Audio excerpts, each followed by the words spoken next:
Each year, Microsoft Research hosts hundreds of influential speakers from around the world, including leading scientists, renowned experts in technology, book authors, and leading academics, and makes videos of these lectures freely available.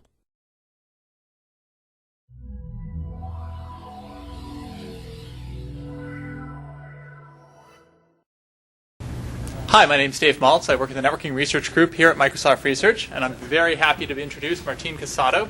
He's a graduate student at Stanford University in the group of Nick McEwen. The number of people from that group and project are here today to talk with us about Sane and Ethane, a new way of controlling security in enterprise networks. Martin. Thanks, Dave. So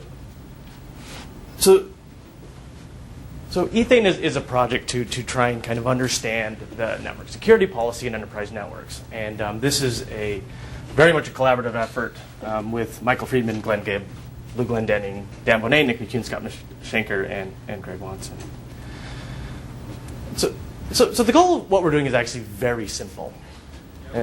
The idea is you want to define connectivity in an organization using some global high-level policy.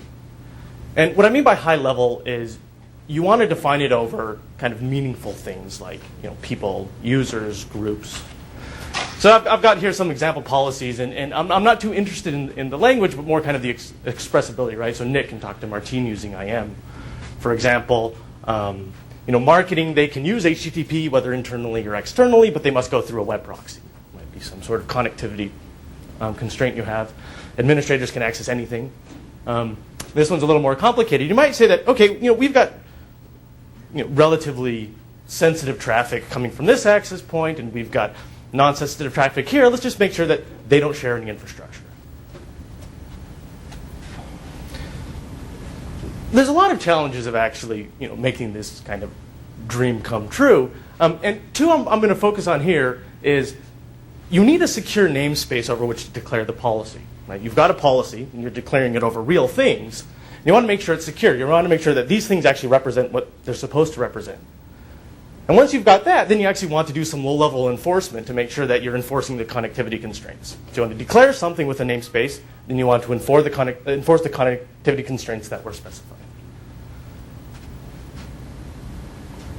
So the first goal is we just want to provide a secure namespace, right? So we already have a network namespace that's today in the internet.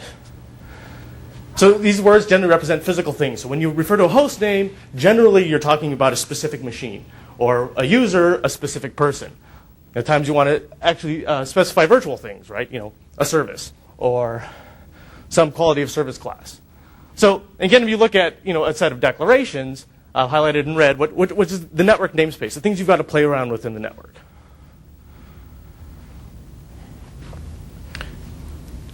So networks obviously have a namespace today, right? And we use hosts. You see via DNS. We use users, LDAP. Services, you can use like DNS SRV records, and then protocols. And so these names, again, are trying to be bound to network realities. And a lot of the time you have to start from a name, and you will do a number of mappings, of bindings from a name to an address to another address to get down to where you want to go. I want to address, host A, and I actually mean this physical machine here. So here's a very common mapping, right? You actually have in DNS a host name. Somewhere in the DNS there's a table that goes to an IP address. You've got the IP address. Somewhere in a table it goes to a MAC address, right, when you do ARP. And the MAC address is bound to a physical interface. Again, this is not a hard binding. You can change MAC addresses on the interface, and this is tied to a host. So the goal is, I use a host name in my policy. It points to a host. So what's relatively well understood today is if an attacker can interpose in between any of these bindings, you've got a problem, right? So a classic canonical attack is, if I step onto a network and I send a gratuitous ARP, I can change your binding between an IP address and a MAC address. And now, whenever we refer to whatever the host name is, you're actually getting my machine. DHCP, similarly unauthenticated. But there's other problems. We've got these namespaces, but we treat them relatively statically, even though things change, right? So if you use DHCP and you change an IP address, but you don't update DNS, you've got an inconsistency. Just fundamentally, right? I mean, it all comes down to tables where you have something mapping to something else. So I've gone through a number of examples, but the number, they're really legion on networks today, right? This includes security policy. It includes configuration for VLANs. It just includes a lot of the state that's in networks today. So you really just need secure bindings. This is very simple. If you have a table somewhere where sometime dynamically you map something to something else, you want to make sure that when you're doing the mapping, it's authenticated, right? If it's not authenticated, somebody that is potentially malicious can just go ahead and change the mapping. Very fundamental. And you also want to make sure that these cached bindings are invalidated, right? So if you're in a network and you're mapping an IP to a MAC address, right, and something moves, you want to invalidate that binding, right? If you don't invalidate it, you can have aliasing problems, and you can point to things that no longer exist, and you can point to things that have been reallocated to something else, right? And therefore, you can no longer have a namespace where you guarantee you have a name, and it actually maps to something real. You actually may be asking yourself that, okay, well, I've got a solution. My solution is I'm just going to, before the network comes up, I'm just going to hard code everything. So before I started PhD, I did a lot of vulnerability audits on very sensitive networks. And I've got to tell you that this happens all the time. So these very secure networks, they'll do static ARP caches. They'll do authenticated DHCP, or they won't use DHCP at all. They will chisel MAC addresses all over the network. And the end result is you've got a network that you kind of rather like take a salt granule and rub it in your eyeball than actually move anything. Because if you move anything, one of two things can happen, right? Bad, nobody can talk because you've chiseled out this configuration state. And much, much worse is everybody can talk, right? And if you've got a security policy, you don't want to undermine it by moving things, right? And it all reduces to the fact that you've got a name, it maps to a number of things, and you want to end up somewhere. So let's just make sure these are consistent. So the second challenge is, okay, let's say that we've maintained these kind of two invariants. Every time we bind something, it's authenticated, and every time things move, we invalidate it correctly. So now we can declare a policy. The policy is going to actually want you to do something, right? You're going to put some constraints, some connectivity constraints. So we need to come up with a mechanism to enforce this. So I'm going to be a little more specific about our requirements. So we want to declare connectivity over users, groups, hosts, nodes, access points, protocols, and services. So this is the namespace we want to use to declare connectivity constraints. And when I say connectivity constraints, I mean permit deny, which is what we think very commonly with filters. You can talk, you can't talk. On top of that, we also want to do, say, middle box interposition, which says, you two can talk, that's fine, but I want to make sure that my proxy's in there that does, deep packet inspection, full proxying, it does some content filtering. We also want to be able to specify isolation, which says, I want to make sure that these two communications never share the same queues. For some reason, I don't want covered channels. I want fault isolation, right? This is potentially buggy. It could do some sort of a DDoS. You also might want to be able to specify physical security. Fine, talk all you want. Don't go over a wireless link. Or restrict your communication to all the nodes in a single building. So there's a lot there's a lot of work in permit deny and a lot of existing approaches today. There's fewer flexible approaches to actually dealing with kind of the network portion, which will be a lot of the focus of the rest of this talk. So, security solutions kind of need a threat environment. So our goal is we want this to be able to be deployable and operational in a very secure, say, military institution or a government institution or a financial institution, as well as operate in a completely open environment, say, a school. And you want to do it without compromising things such as efficiency or complexity. So to be able to stand up and to say, a military network, you need to assume, say, insider attack or targeted attack, or you've got compromised machines, whether it's from malware or something else, right? So the threat assumption is, machines can potentially be bad. Okay. So our solution is Ethane, which is actually a network architecture. And I'm going to start at a very high level, then I'm going to kind of drill down slowly. So it's really a flow-based network. And all connectivity on the network is governed by a central server. Call it the domain controller, it controls the domain. So this manages essentially all the secure bindings between names and the things that they bind to and all the mappings in between. It authenticates everything that's participating on the network. It contains the actual policy. And every flow will go to this first. It'll do a permission check. And then it will decide, the domain controller per flow will decide whether it can communicate. And so access, if it can communicate, access is granted to a flow. So a flow comes in, asks whether it can communicate to two endpoints. The domain controller will then say, yes, you can, you can't, and here are the constraints on the route. For example, you must go through a middle box. There's these isolations, so you can't go through a certain set of machines. So actually, I'm going to step through a full example. So here's what an Ethane network looks like. You can assume, so we own the switches. We built these switches, let's say. The domain controller is this server that we've put in that's never been before, but the end hosts are unmodified. So by default in an Ethane network, there's no connectivity except for these guys can talk to this guy. So end hosts can talk to the domain controller and nothing else. And at the moment, we'll assume the domain controller actually knows the full network topology. So it's got a policy. The policy is Nick can access Martine using ICQ. You guys remember ICQ? The domain controller also manages all of the bindings, right? So something like ICQ, which you want to use in your namespace, is probably static, right? This is not going to change at runtime, so it already has, it's bound to, say, port 2525, TCP. It knows about host A, it knows about certain IPs, and it knows about Martine, but these aren't bound to anything at this point, right? So say host A boots up, it authenticates, use your favorite authentication protocol X, and it asks for an IP address, right? So it wants to participate on the network, it gets the IP address, and when the DC does this, it will actually do the bindings between the network endpoints, right? So I join, I authenticate, it'll bind me to host A. When it does the binding, it makes sure I'm actually say where I'm coming from. This is under the assumption, and I'll talk about how this is done later, that once something authenticates, the DC can reliably determine where it came from to the port level. It knows on switch 1, this port.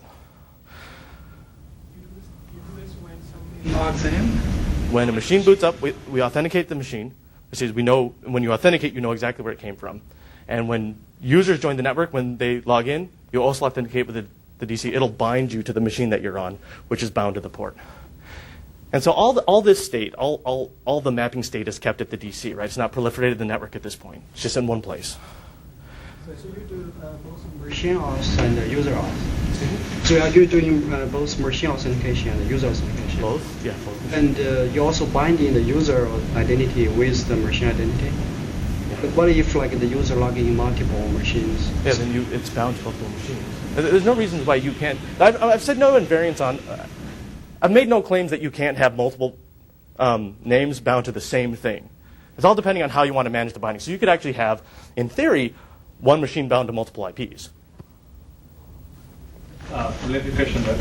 So in this case, actually, when the machine authenticates, that's when it gets assigned an IP address, right? So this IP address is still controlled by a DHCP server that then comes and registers itself with the network with the domain controller. Let's assume right now, for the purpose of this discussion, we'll assume the domain controller owns DNS, owns LDAP, and owns DHCP. And we can decentralize that later, but for right now, we'll assume that it really manages the network.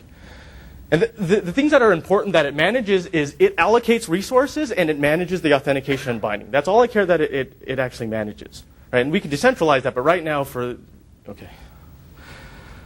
does the same thing. It comes up, it authenticates, it requests access to an IP, and it's bound again at the domain controller. Nick joins the network, and he is bound to the host.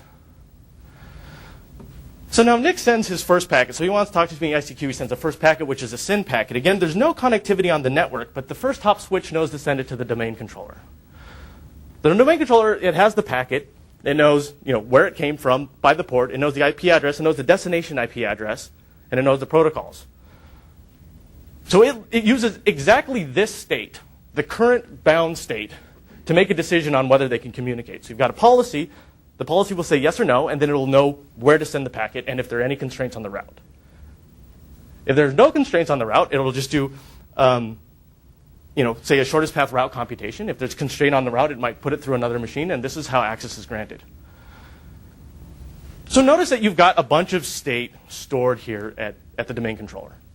right? Now, if anything moves, if I leave, if I log off, if you got a link change, since access is granted in the term of the flow is completely invalidated, right? And then you have to wait until the bindings are again securely. Let me see. You have to make so. This state, every time there's a change, this state's invalidated. And so the next time a permission check is going to happen, you're going to be granted so that you're granted on a consistent view of the network, right? Sure. The main controller computes all the routes for the client, right, or whatever node. That's exactly right. And what prevents the node from getting compromised afterwards and then changing those routes? Well, because you mean the switch or the? Well, so you compute the routes and you tell all the switches now that this is valid. Is that what you do? Yeah. So the domain controller will compute a route. It'll tell the switches to put a flow in the flow table. Okay. So the switches, if they don't have that, they will not. So they only listen to the domain controllers. They only listen to the domain controller. And I will talk later about how you actually bootstrap this securely, so you can make sure that you're talking to the domain controller, and there's the only one that can actually issue these commands, because this is all the connectivity in the network. So today, if you look at a network, certainly if you ask Dave Maltz, it's very, very complicated to understand what the connectivity is. Right? You've got a lot of soft state, you've got a lot of learning going on, you've got a lot of this dynamic stuff. Here, all the connectivity is in these flows, which can only be set by the domain controller. Just to clarify, so the switch it's not a learning Ethernet switch. This is a proprietary, it's a different switch design. Okay. So actually, going back to the previous thing, the flow here is from, let's say, host B to host A, and that's limit. And since the granularity of the policies is to ICQ, the way you enforce the relation between a particular application, which is ICQ in this case, and the protocol is based on the port and whether it's TCP, UDP, actually, this nature, or is that? Actually, no. That's a very good question. So the question is how do I determine if something's ICQ? Right? And so actually we're more interested in if you use the name ICQ, binding it to a constraint that says you've got to go through a certain proxy. Because, a port really doesn't mean anything. But whatever you decide this binding is what's going to be used. So a very obvious one is if you bind the name to a TCP port, you'll just check the TCP port. Yeah.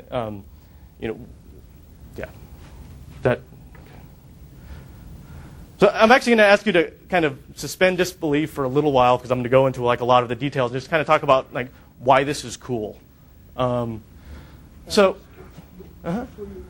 Detail. Will you talk about what happens in situations when a port 443, is used by multiple applications and you won't know what the application is because it's all SSL, it's TCP 443, and it's all going to be encrypted?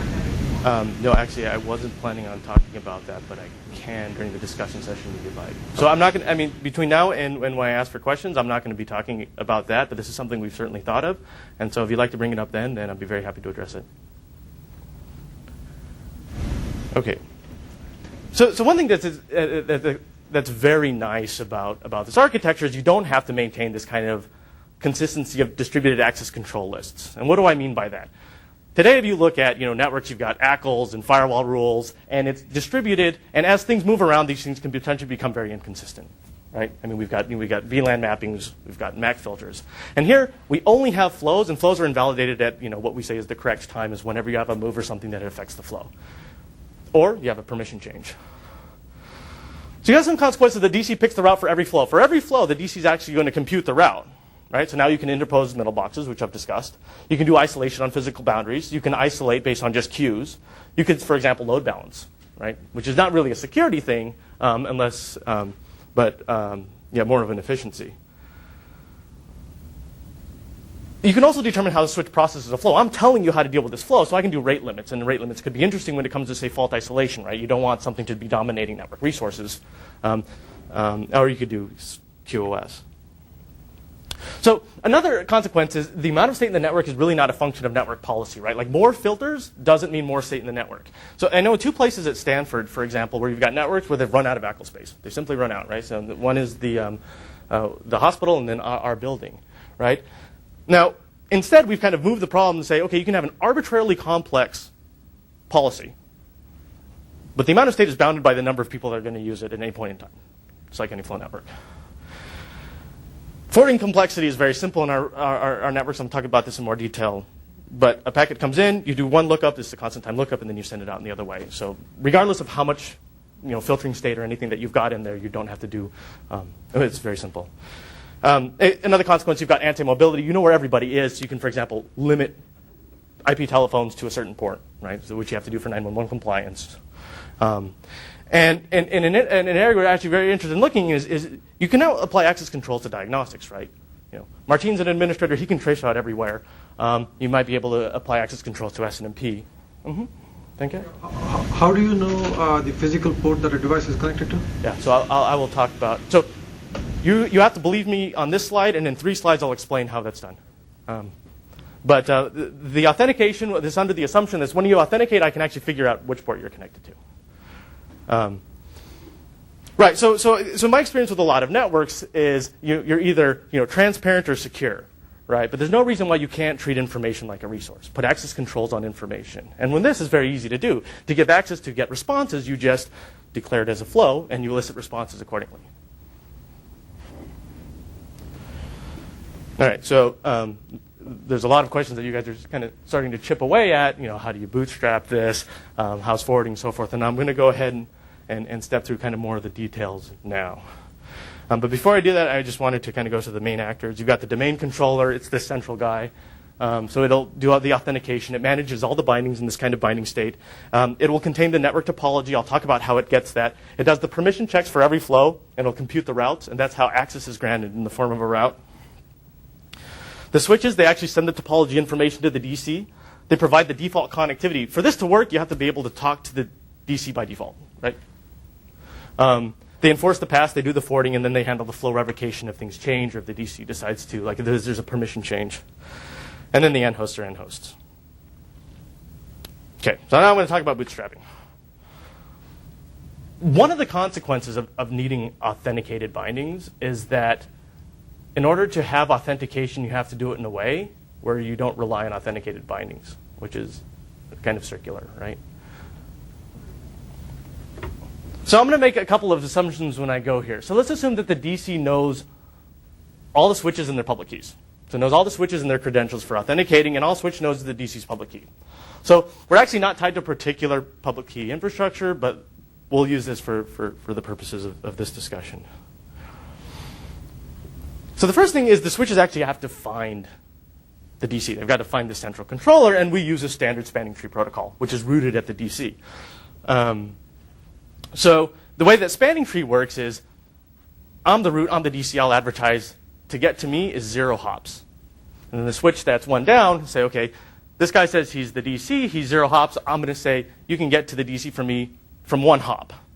And so any switch will choose the minimum route, and then it'll advertise 1 plus that in all the other links. So we actually have one twist to the spanning tree, which is you never advertise a route to this DC unless you've actually validated that it exists. So it actually will grow away from the DC like a cloud. And I'm going to step through how this works. So DC says, to get to me is 0 hops. Both these switches say, okay, this is the way to go if this guy is real, but I'm not advertising anything yet. They authenticate, which is the blue outline means they authenticated. If they successfully authenticate, then they will go say, okay, to get to the DC, it's 1 hop through me. So the next guy will select it. He will authenticate. After he authenticates, then he also says, this is how you get to the DC. Right? So at no point in time are you actually advertising something that might potentially, I mean, this is a guaranteed route. And if it's a route that was shorter than you'd thought, and then traffic is denied, for example, you handle failure just like mini spanning tree does. You choose the next port.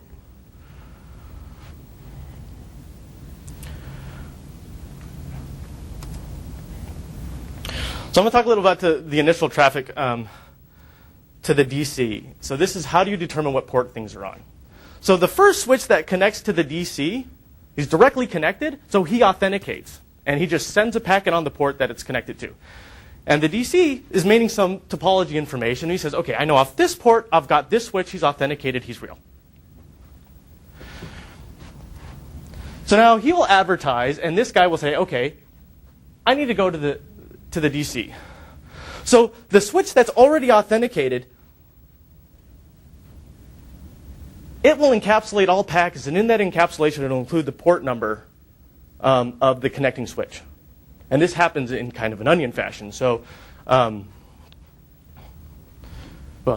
let's get to that. So the point is, there's already a security association between this switch and the DC. And all unauthenticated packets, they could be forged, they could be whatever, are actually encapsulated and sent to the DC. So in the worst case, if I just join the network, I don't authenticate, and I flood the DC, you just shut off that port, right? Because you know exactly where it came from. As soon as I authenticate, it knows that I am me. It knows where I'm connected to because it got the bind event when I was connected, and then it just adds me to the topology, and then you restart the process over. When this guy sends an unauthenticated packet, it gets tunneled from here. And so you grow out you kind of grow out away from the DC when you join in such a way that you always know the port of unauthenticated packets. How is this different from what, for instance, 802.1x does today? So 802.1x is generally, I authenticate, I get filters, the filters go locally. So I'll talk about like filters versus our approach later. So, I mean, there's a lot of applications of 802.1x, and so we can actually go into the differences. I mean, are you talking in terms of Bootstrap or just the entire? I'm talking about the way actually you're authenticating and you actually logged on a particular port in case it does not authenticate itself. I mean, they're similar in the fact that they've got the same properties, which I think is a very nice properties. You know where people authenticate from, right? But certainly the capability of this system to control the routes and do the isolation is completely different. And so there's a lot of components in the system you'll see that are very similar to other systems. There's authenticated DHCP. What I really want to just express in this talk, and then I'm very happy in discussion to actually go through the details of this compared to other things, but what I want to get away from is, A, that you want to make sure that the namespaces are secure. So 802.1x is a good example of systems that we used and that once you've got this, that you can do this performance at the flow level, right? Well, I think the question is, I mean, if you want to sort of think about deployment strategy, right? There's one strategy to say, okay, throw out everything you got and put everything that I'm suggesting or proposing, and you've got, whatever, you've got everything. The other way is you want to have some sort of a phased deployment. And the phased deployment, since the reality is .1x does exist and it does a lot of some of the stuff that you're talking about. Actually, I mean, so the question is, how would your system? One question could be, how would your system work with that or differently? Yeah. So in-house authentication, and we haven't implemented yet, is using 802.1x in our system, right? So 802.1x supports some subset of what we're interested in doing. As far as I'm concerned, it's authentication. It ties you to a port. Right. What I'm trying to bring to you is kind of a complete architecture. I will actually talk about, how do you do incremental deployment later on. I think it's a very, very good question.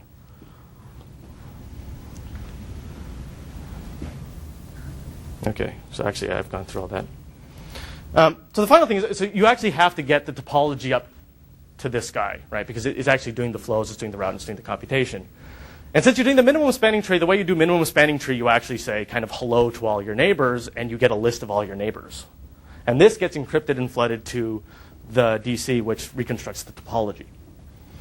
And if there's any network change, your list of neighbors changes, you flood this changed list up to the DC, which reconstructs the topology. So it will have the current topology at any point. So forwarding is really simple. A packet comes in on the import, you kind of look it against your flow table, it's just kind of constant time lookup, and then you stick it up out of an outport.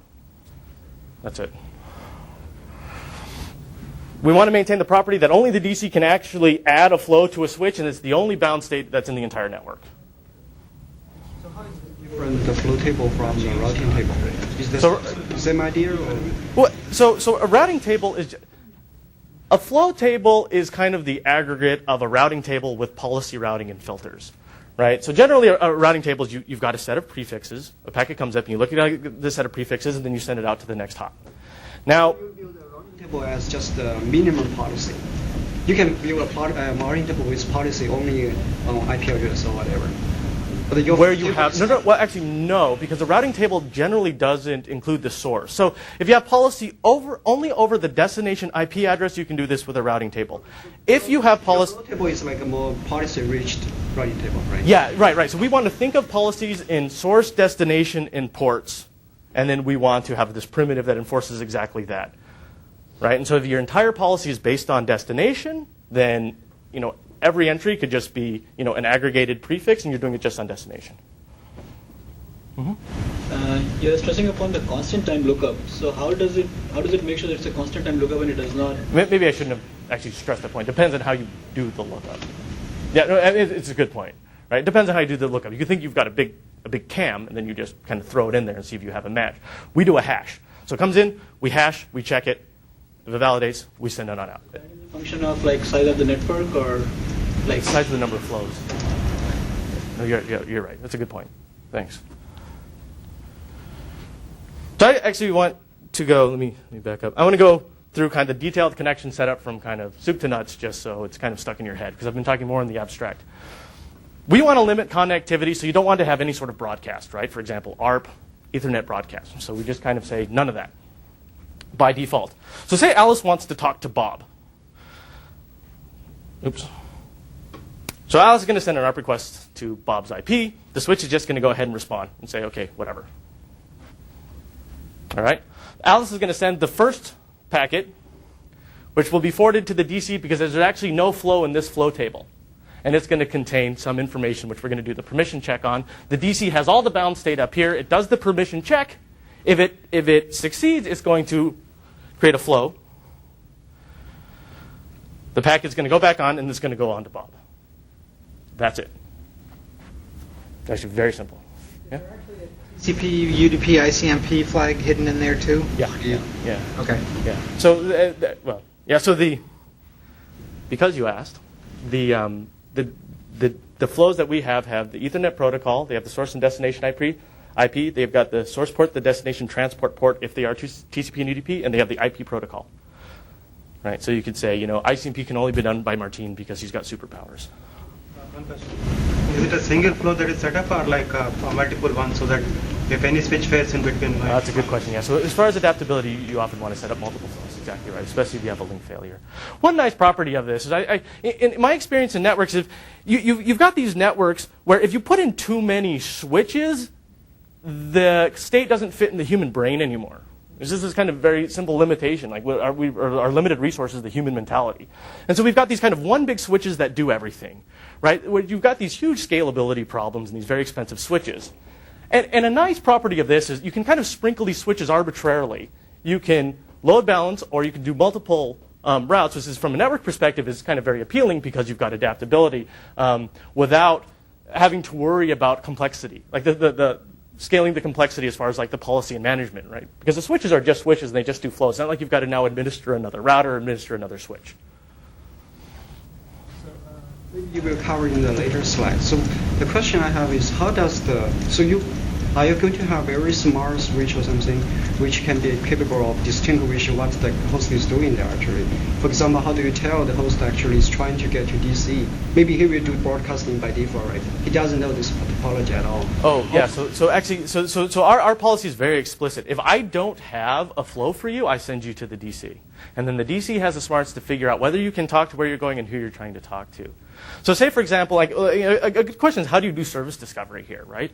You put something, if I can't talk to anybody, how do I figure out who has services open? And the way we do it is we actually proxy it through the DC. So I send out my broadcast packet. There's no flow in the switch. The switch sends it up to the DC, and then the DC decides whether you can do service discovery or where you can't.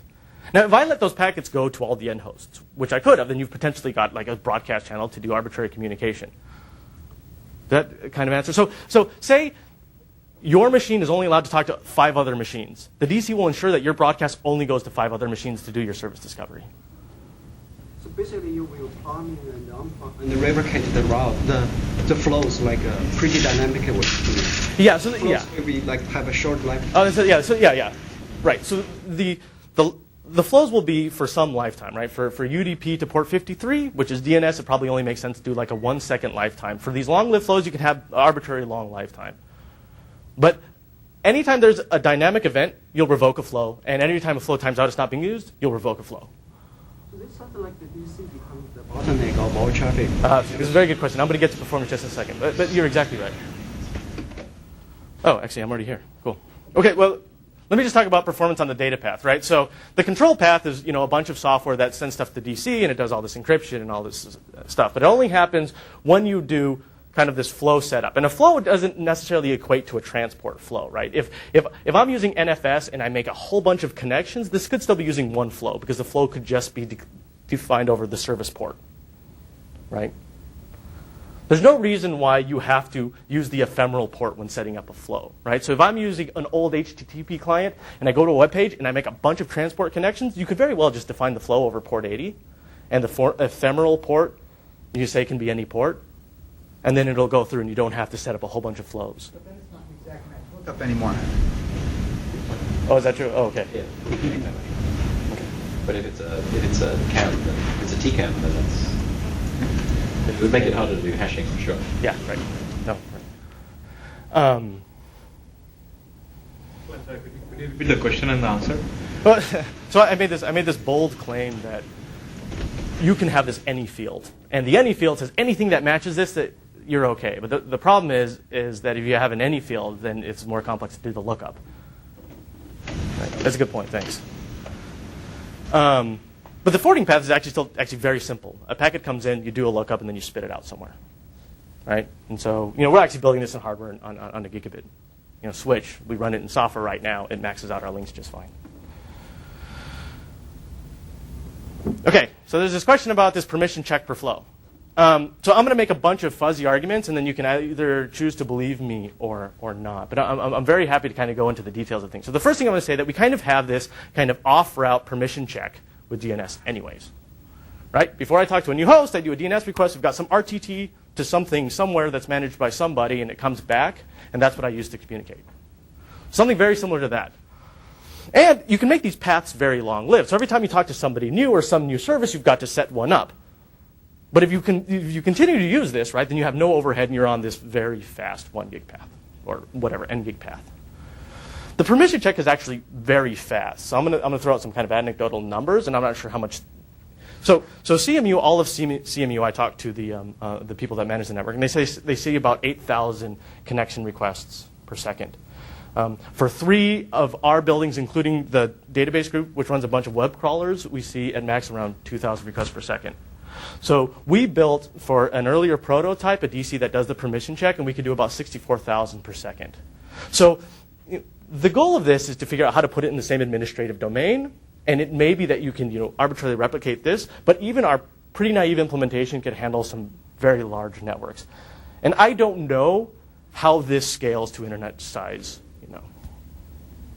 Seems like there's a trade-off between having long-lived flows and thereby reducing the load of the DC, but increasing the state.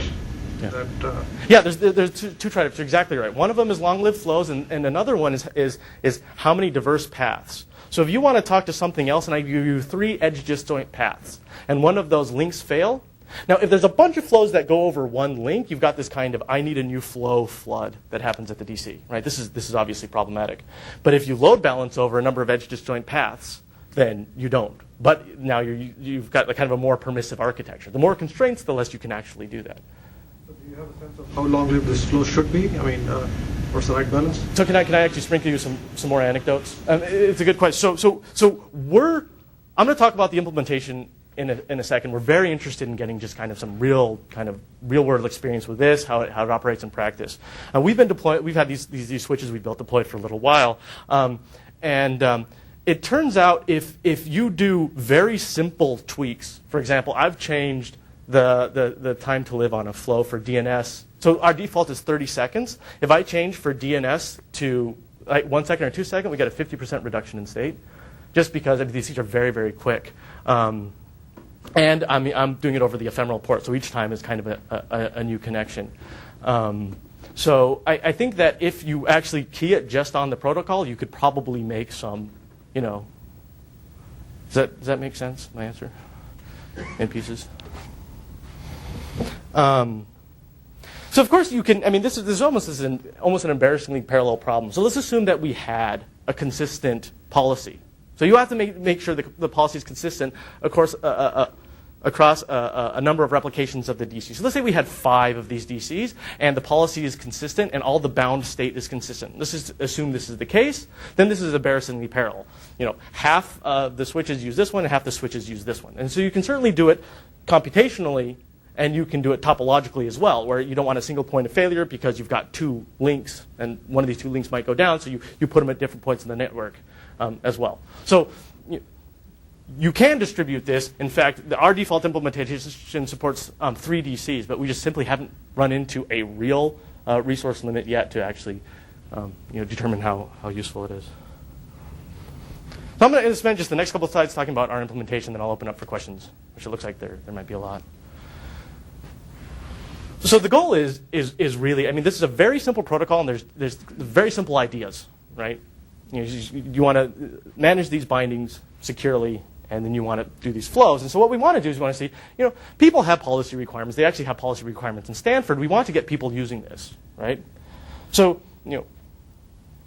we're going to run it in our group using some policy by the end of October. And we're already running it, but this is during development. So this is very kind of a design development thing. But then we're actually going to get a deployment of other groups and see how they use it, what kind of policies they use. Is this intuitive? Is there any efficiency overheads that we overlooked? Mm-hmm. These are the standard switches you bought and not modified? No, we built them. Yeah, we built them. So I'll talk about that in just a second. But yeah, it's exactly right. So if you buy into the Ethane thing, you kind of assume that we gave you a switch to use, or N switches to use, and a DC to manage them. We want this to operate, certainly that it's backwards compatible. You don't have any modifications to the end host. Actually, we don't install any software. So, if they don't do host authentication, we don't get a host authentication, right? I mean, this is something they just don't do. Or we do Mac level host authentication, which is relatively weak. We want to support between, say, 1K and 5K requests per second. This is actually a relatively arbitrary number. But it's actually suitable for the deployments that we've looked towards. And the data path we're actually building in hardware. So we're building it in a FPGA network card. So right now, actually, we've got the DC is coming up. We've got the basic data path, and we're building the switches. The switches, we've just kind of got these small form factor HPs. The hardware path, which hasn't been integrated yet, is a PCI card that goes in. And we're actually using kind of USB to Ethernet dongles to make it multi-port, because these small form factor machines don't have a lot of Ethernet ports, right? But you can buy these small dongles. We're running the switch in Linux in user space. It will saturate a 100 megabit network at the moment. And we've got these deployed in 3 offices now, running something like 12, 16 hosts. And they've been running for a couple weeks. And as far as prototyping, so people want to get work done, and we're trying to get research done, and we need to kind of find a way to get that be as minimally disruptive as possible without kind of forklift upgrading these people's networks. And the plan right now, and this is what we're doing locally, is our switches are if we have multi-ports, they'll have multi-ports, but generally we use kind of 2-port trivial switches, and we just stick them in links between existing deployed switches, and they just operate like they would. The only caveat is that you can't provide connectivity restrictions between these 2 machines, because they can just talk through the switch, right? So we're only interposed on all the links between switches, but you can provide somewhat more coarse-grained connectivity restraints. Okay. Yes? In terms of policies, what kind of granularity do you have with the policies? What are the things you can specify in the policy? For instance, I saw examples of ports, different hosts. But absolutely, yeah. Good question. Do you mind if I actually? I should burn that.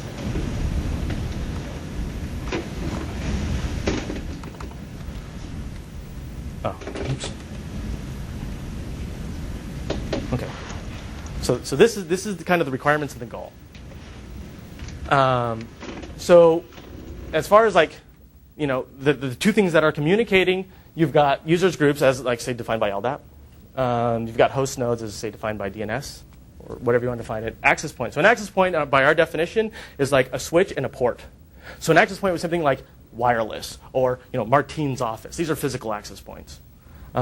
Protocols is whatever you want to call the protocol. You give it a name like ICQ, and it's either going to map to a port number or it's going to map to the constraint that it must go through a middle box. The only way to actually verify that a protocol is there's probably no way to verify a protocol is a protocol. Well, one way is you actually do full interposition. Like I stand in the middle, I terminate TCP this way, I terminate TCP this way, and I actually verify you're using HTTP, right? So when I say you guys can only talk TCP, it may mean that you have to talk through a TCP proxy. And then the constraints are, so these are the things you want to declare it over. The constraints are, yes, you can, no, you can't. Here, you must have a middle box and interposition. There is some sort of isolation. The way we do isolation now, we just have there's 4 classes here. Isolation class 1, 2, 3, or 4. And if you're in 1, you should, yeah.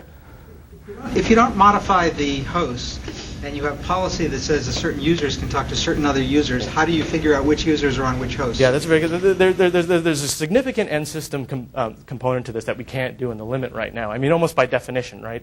So the current model is we use a VM we assume a VM per user. So if you've got 2 people that are on the same machine, I don't govern the connectivity of the machine, and so there's no way I can't say that they can't use an IPC, right? Because IPC communications don't come up to me. So I either assume that I can distinguish them by, say, a VLAN, a physical port, or a virtual port like a VLAN, or a MAC address, or the end host does some work for us, like you have 2 virtual machines, and it provides the isolation. I can't impose isolation on the end host. So how do you identify individual users? If you have 50 users on, say, a Unix machine that's plugged in, you can't because they're indistinguishable from the network perspective. If I say that in my network, everybody has to use a virtual machine, then I can because now I can use the MAC address to bind the machine and the IP, and I can make sure that. If the host want to cooperate, is there some when an instant messaging request comes out of a machine, typically the machine won't tell the DC what user it's acting on behalf of. But if it did, is there some way that handle it? This is exactly what we need. Exactly what we need is for multi-users machines to be able to distinguish users. Is that what you're asking? This is exactly what we need. It's a very good point. And as far as I can tell, there's no way to distinguish between today multiple users on the same machine because there's no multiplexing on resources that you can use to determine if it's one user or the other. The trick is you've got a conflict between being transparent and being, and picking up this information that presently isn't on the wire. It's conceivable that sort of you would want your policy to also encompass resource allocation, right? So saying something like this group of users, when they talk to this group of users, can use a total bandwidth of. So I actually don't want to go down that route. That was exemplary. Can architecture sort of support something like that? Yeah. I mean, in theory, it can because I'm setting up the flow and I'm talking to the switches. So so I actually haven't thought about how to do group allocations, but on a flow level, you certainly could. You can say people in this group have a tendency to be very mean. Therefore, we're going to cap their bandwidth to X on certain protocols. So you can do essentially packet shaping on an end-to-end level without requiring. Your Ethane switches support that? No, they don't right now. No, okay. Not at all. But that's more on the model. So my interest is generally fault isolation and security. Security from like a connectivity policy. So just going on to the access point example, currently most of the wireless cards now are networks come with a switch in the back. So you have a bunch of access points connected to a switch. And the trend really is actually to split the MAC as well. So you no longer actually are doing the MAC functions in the access point, but part of them are being postponed or moved out to the switch. Now, if in such a situation, how would your switch actually help?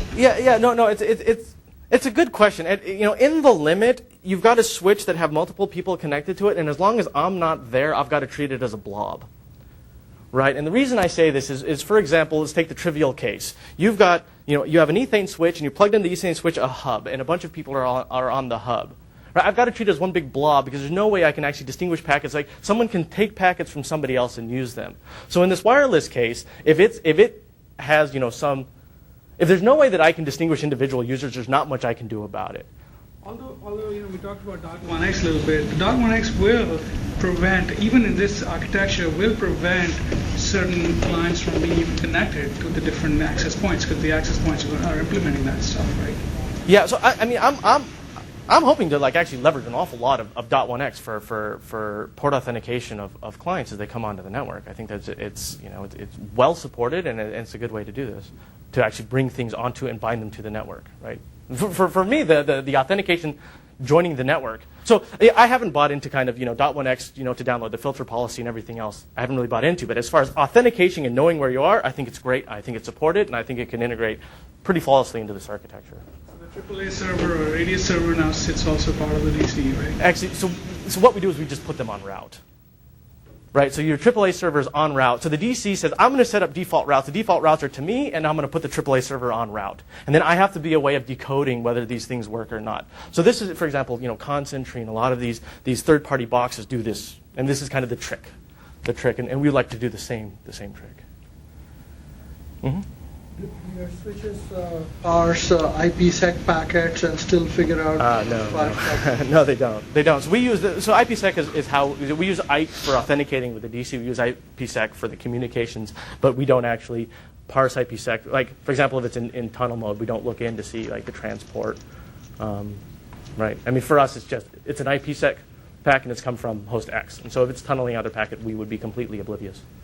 And do you allow them or disallow them, or is there policy? This is a policy decision, right? So you can identify them based on the protocol, the source, and the destination, and whether you want to. I mean, in the limit, this is kind of a key escrow problem, right? Because if you and I met at the water cooler and we exchanged keys or something, and then we did an encrypted tunnel towards each other by these exchanges. So our IKE was, our key exchange was at the water cooler, then there's no way that the infrastructure can know what's being tunneled in those packets, right? We can be tunneling IP packets, or we can be modifying the capitalization on letters for, you've got this covert channel that I can't look into. Unless you've got some nice key escrow infrastructure where you're sure that we can peek in, we can't enforce anything. Talking about ESP null or AH, so not encrypted packets, but authenticated packets. That's a good question, actually. No, so we don't parse ESP where you've got a shim header in. That's actually a very good point. So right now we assume that you've got a pretty standard header. And if you have a shim header, ESP header is kind of stuck between the IP and the transport, and you've got the stuff at the end, we would just treat it as a non-standard TCP header. But this would go into our protocol parsing. But yeah, it's good. How does the DC learn about the network topology? Can I go back to the example? Well, okay, I'll just tell you. The connectivity is gotten by a spanning tree protocol, right? So the switches need to get default connectivity to the DC, and they do a spanning tree protocol. Spanning tree means you've got to talk to all your neighbors. So the way it works, you talk to all your neighbors, you try and find the route. When you're talking to your neighbors, you actually get your neighbor list. So once I've authenticated, I take this neighbor list and I send it to the DC. So you can think of the switches every 50 milliseconds or every second, I send this thing and I say, are you there? They say, actually they don't say, they say, I'm here. And everybody collects a list of their neighbors every second and they send it encrypted to the DC. And if there's a link change, everybody sends again to the DC, so it has the most current topology. So when the switch talk to DC, he will actually only through one neighbor, right, to the DC, not through all the neighbors, right? Yeah. I mean, so that means the DC only knows partially of the tree, right? But some of the interconnection. No, it's a good point. And I'm sorry that I'm not being clear about this. So there's the spanning tree, which is who I send the next packet to, and there's who's all my neighbors. So to find the spanning tree, I've got to know who all my neighbors are, because I'm going to take the minimum route. So let's assume that I know all my neighbors through this, and then I encrypt that, and then I send this to the DC. So the DC knows all your connectivity, everything. Yeah, it's a good point. It's So how do you make sure switch is actually a switch? I can pretend to be a switch. Right. So there's okay. This is a good point. So there's the beginning assumption that the DC knows the switches and their credentials. So you can do anything you can to broadcast and so forth, but you actually can't participate. So we can go through a number of examples. I would actually like to point you to our original paper, which says, okay, here's our threat environment, which is very severe. You can have malicious switches, you can have bad people, and you can have switches masquerading as other things. You can actually have bad DCs, and here are all the ways that you kind of get around to it. And there's this kind of litany of, here are the attack and here's the response, and we cover that one in pretty close detail.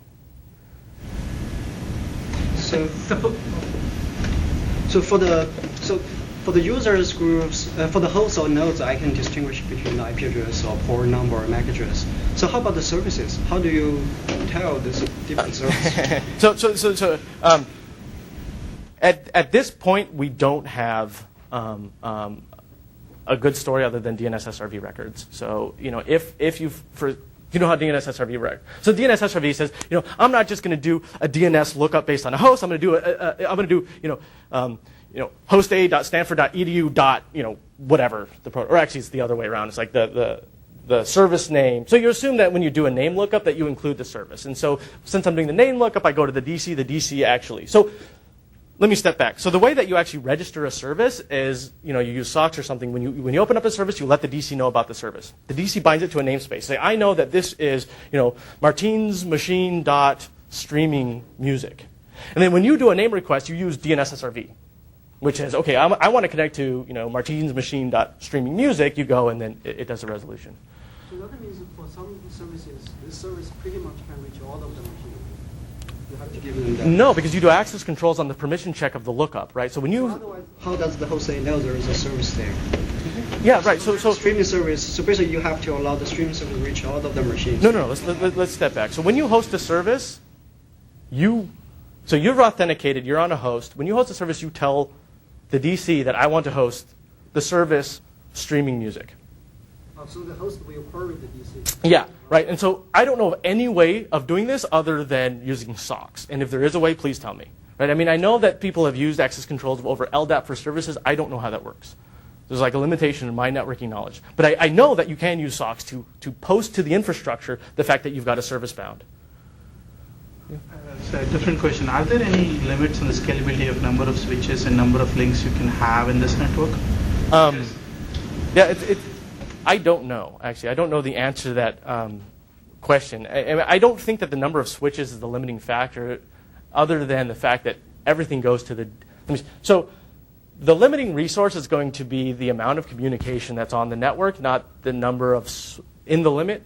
So switches send information to the DC at a periodic basis. As you go to infinity, there's going to be too many of these switches, and you're going to have to load balance the DC. There's a very simple thing to load balance. So I don't see this as being a primary bottleneck. But I've never actually, we haven't done a simulation. We haven't built a network large enough to test this. Yeah. Suppose I have a couple machines connect to a simple switch, a switch which doesn't understand this protocol. Yeah. Then I connect this switch to your switch, right? Mm-hmm. Then will this protocol be able to apply access control on each individual machine? I've got a very bad solution for you that actually works. So the way you do that, if you don't configure this, let's say you don't. So you're saying I've got a switch, and I've got a bunch of machines connected to this, and then upstream I've got my Ethane switch, right? And so a bad solution that works and is actually what we do is you assign a VLAN per port. And you assign this to VLAN 0, right? And so all connectivity will go through the Ethane switch, and then the Ethane switch, instead of saying you came in on a physical port, will say you came in on a VLAN, and it treats it like a physical port, right? So you get the exact same guarantees as far as security, right? Because this switch enforces the isolation via VLAN. Okay, you don't have physical isolation anymore. Certainly, I can't say that you go through another switch by definition. But the problem is now you've got this bottleneck link here. You want to take advantage of the switching capacity of the switch, and you can't because everything has to go through that one link. But if you just want security guarantees, this will do it. Otherwise, you have to have some sort of managed interface where I can get the same sort of setup. And this seems like a rat hole to me to try and but. Yeah. In the system that you're actually rolling out, are these networks isolated or are they connected to the real internet? So then, how do you manage policy between? The internet's a blob. You say, is this your question? So, as far as the policy, I'm wondering whether you attempt to manage connections that are out into the wide world, which you could. But. Yeah, So in the namespace, there's a name which is internet, and you can use protocols. And so I can limit your machine to a number of protocols, and I can put constraints on those protocols, but I don't address individual machines in the internet. I say, if you're talking HTTP and you're going to the internet, then you can do this. Yeah. If you have monitoring capabilities in your switches for flows, or once your flow has been authenticated and it's being abused for whatever reason, right? The flow is being abused because the geologist can infect. Is there monitoring capability in your switches as to what's happening, if the packets are going through, and things like that? Yeah. So, yeah. That's a good question. Yeah, so we do full flow monitoring right now, like how many packets does it go through and so forth like that. But on our architecture, what we haven't built yet, but we've got the design for, is how do you actually do these diagnostics in a way that the right person can look at it, right? So you want to put access controls on this information like you do on any other information. So yes, we collect the set of information. We have it, it's actually, just kind of last night, a lot of this came up online for the statistics, but we want to make access to that as difficult, right? Especially since, we want to deploy these in like real networks. We're going to be collecting real stuff, so we want to be fairly sensitive about this information. And it fits naturally within the architecture. Right now I see actually some piece of information coming from the host, but is this part extensible? If there was additional data that the host wanted to provide and the policy language was rich enough to actually consume that data and make decisions, is that possible with your architecture, or that would require major changes to it? That's an awesome suggestion. It's a great, no, it doesn't. It'd be wonderful if it did. Can you do it for us? Yeah, no, I'd love it. That's great. Yeah.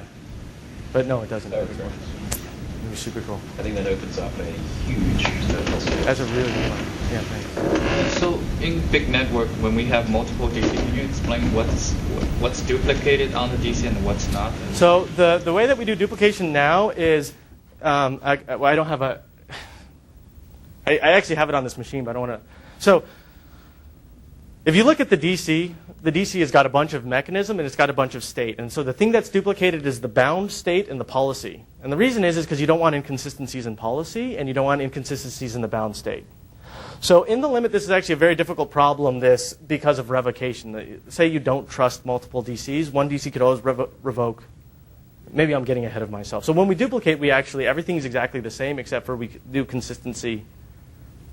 We have a program that's the DC. The program has some state. The state is, the policy, and the state is the bind state. The policy and the bind state must be consistent across DCs. Everything else is parallel.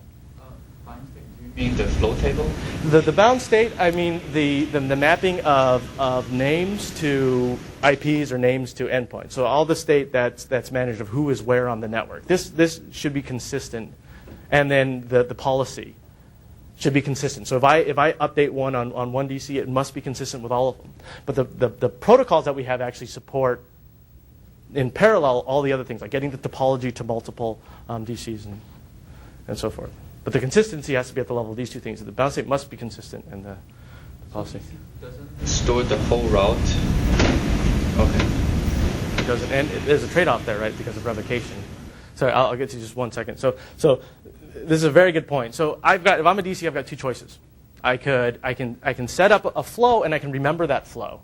And if I set up a flow and remember that flow, when I want to take away that flow, I know exactly where it is and I can go revoke it, right? But the problem is now you've got a stateful DC. So instead we use timeouts and events, right? Now we have in the design. As far as implementation, this is how we do revocation. Something times out or something changes when it's invalidated. Our design actually supports explicit revocation. But the way you do that, you either got to send something to the first hop switch and assume that it's going to send it forward, or you're going to have to explicitly revoke it. And this is just a pretty canonical trade-off. How do you overcome the disadvantages of the spanning tree protocol, like temporary loops or any of that? Scott? Let me jump into this. So I was at Cisco giving this talk, and Dave always beats on me because of the spanning tree, and I said, well, we've got this convergence time, we've got all the spanning tree protocols that we subsume, and a guy in the audience, and he might be on the spanning protocol team and actually really believe, have a reason to say this, said, listen, this is not a problem anymore.